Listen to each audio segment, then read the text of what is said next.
संत शिरोमणि गुरु रविदास जी महाराज की बोलिए। परम संत शिरोमणि गुरु रविदास जी महाराज की शुभम। सर्वप्रथम एक ऐसे रहबर, अमरजीत, एक ऐसे संत जिन्होंने इस दुनिया में 650 साल पहले समता, समानता, बंधुता और भाईचारे के आंदोलन की शुरुआत कर एक देश और दुनिया में एक ऐसा प्रबुद्ध, एक ऐसा प्रचंड, एक समानता के लिए एक ऐसा स्तंभ स्थापित किया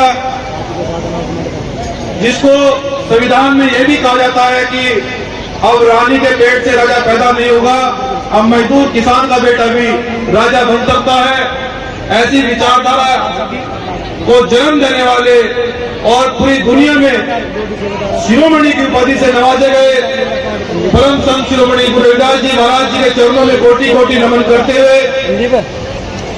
और उनकी विचारधारा को पूरी दुनिया में, पूरे देश में आगे बढ़ाने वाले सदगुरु समनदास जी के चरणों में कोटि कोटि नमन करते हुए और यहाँ पर गद्दी पर आसीन आचार्य वरपाल जी महाराज जी के चरणों में कोटि कोटि नमन करते हुए और मंच पर उपस्थित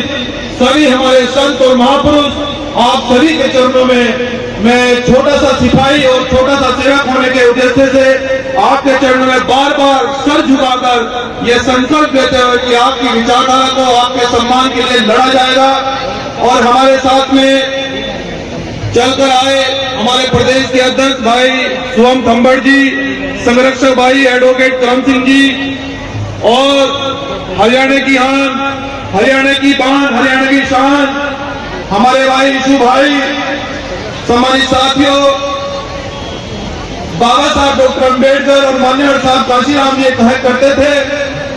कि बहुजन समाज के लोगों, जिस दिन हम मानववादी विचारधारा से हटकर हमारा बहुजन समाज संतों महापुरुषों के नाम से इकट्ठा होने लगेगा, दीपू भाई, प्रिंस भाई, राहुल भाई, सबका सम्मान करते हुए जितने भी हमारे साथ में साथी हैं सबका सम्मान।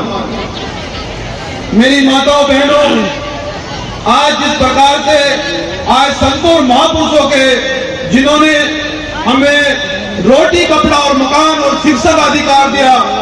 उन संतों महापुरुषों के दरबार में हम उनका गुणगान, उनकी विचारधारा को अगर आगे बढ़ाने के लिए उपस्थित हुए हैं तो बहुजन समाज के लोगों, बाबा साहब डॉक्टर अम्बेडकर ये कहते थे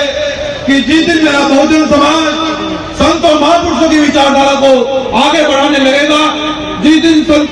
गुरु रविदास जी महाराज जी के विचारधारा को यह पूरी दुनिया के अंदर जन जन तक पहुंचाकर ये आगे बढ़ाएगा तो आर्थिक, सामाजिक और राजनीतिक परिवर्तन होगा। इनको कोई शासक बनने से नहीं रोक सकता। ये सदगुरु रविदास जी महाराज जी का इस देश के अंदर राज आएगा। और कैसे राज आएगा माताओं बहनों, मैं भाइयों बहनों आपको बताना चाहता हूँ, जिस राज की परिकल्पना सदगुरु रविदास जी महाराज जी ने 650 साल पहले की, वो कहते थे कि हम बेगमपुरा राज चाहते हैं। कैसा बेगमपुरा राज? जब इस देश और दुनिया के अंदर बड़े बड़े राजाओं ने, बड़े बड़े तानाशाहों ने, उन्होंने सामाजिक, आर्थिक और राजनीतिक गड्ढियों पर कुंडली मारकर बैठे थे।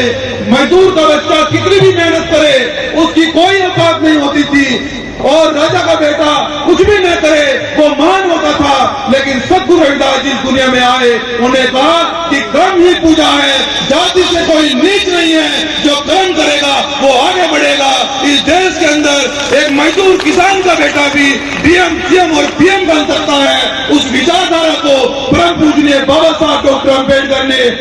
सन 1950 में संविधान लिखकर उस विचारधारा को आगे बढ़ाने का काम किया। तो माता बहनों, अगर हम इस समाज का उत्थान चाहते हैं, अगर हम इस देश में सदगुरु रविदास जी महाराज बेगमपुरा का राज चाहते हैं, तो माता बहनों, मैं आपके चरणों में सिर झुकाकर आपसे प्रार्थना करता हूं, क्योंकि बेटा हूं, आपका भाई हूं। मैं प्रार्थना इसलिए करना चाहता हूं कि आज तक हमारा बहुजन समाज इसलिए शासक नहीं बन पाया कि वो मनोवादी रास्तों पर चलकर जितना भी धन कमाता है वो उन मनोवादी गल्लों में डालने का काम करता है। लेकिन आज मुझे बड़े फक्र हो रहा है और अपनी माता बहनों को देखकर मेरा सीना चौड़ा हो रहा है कि अब मेरी माता बहनों को कोई गुमराह नहीं कर पाएगा। अब ये सद्गुरु रविदास जी महाराज जी के दरबार में बैठना सीख गई है। अब ये बाबा साहब डॉक्टर अम्बेडकर को इन्होंने पढ़ लिया है और अब तुम्हें माता बहनों कोई डीएम सीएम और पीएम बनने से कोई नहीं रोक सकता है। इसलिए मैं ये चाहता हूँ कि आप लोग इस विचारधारा को जो सद्गुरु रविदास जी चाहते थे, गुरु रविदास जी ने बड़े बड़े राजाओं को, बड़े बड़े पूंजीपतियों को, जब इस देश के अंदर तानाशाही थी, जब इस देश के अंदर कट्टरवाद था, जब इस देश के अंदर छूत थी, दलित को छूत कहा जाता था। दलित कितना भी संघर्ष करे, वो कितना भी पढ़ा लिखा हो, जैसे बाबा साहब डॉक्टर अम्बेडकर से पढ़ा लिखा व्यक्ति आजादी के बाद कोई नहीं था, लेकिन बाबा साहब का छूत आ गया। जिस व्यक्ति को स्कूल के बाहर बैठने नहीं दिया जाता था, जिस व्यक्ति को खिलाफ में नहीं बैठने दिया जाता था, उन्होंने गुरु रविदास जी की विचारधारा को आगे बढ़ाकर देश का दास्तूर लिखने का काम किया, देश का संविधान लिखने का काम किया। और जो राजा जो तानाशाही दिखाते थे उनका ऐसा इलाज किया और बाबा साहब ने कहा कि ये मेरे बहुजन समाज के लोगों, मैं तुम्हारे लिए ऐसी व्यवस्था करके जा रहा हूँ। सद्गुरु रविदास जी फूले साहब अम्बेडकर की विचारधारा को इस संविधान में, इस देश में प्रचंड रूप से आगे बढ़ाकर जा रहा हूँ। आज के बाद रानी के पेट से राजा पैदा नहीं होगा, मजदूर किसान का बेटा भी राजा बन सकता है। इसलिए आज हमारे समाज में डीएम भी है, सीएम भी है, पीएम भी है। बहुजन समाज के लोगों, अगर हम इस परिवार की उन्नति चाहते हैं, इस बहुजन समाज का शासक चाहते हैं, तो मुझे कहते हुए बड़ा फक्र हो रहा है कि जितने भी हमारे संत मंच पर बैठे हैं, जिन्होंने गुरु रविदास जी की विचारधारा को आगे बढ़ाने का काम किया, तो मैं एक सेवक होने की वजह से मैं आपसे संकल्प लेता हूँ, आपके चरणों में फिर से शीश झुकाकर ये मैं आश्वासन देता हूँ कि आपकी विचारधारा को हम ईमानदारी से आगे बढ़ाने का काम करेंगे।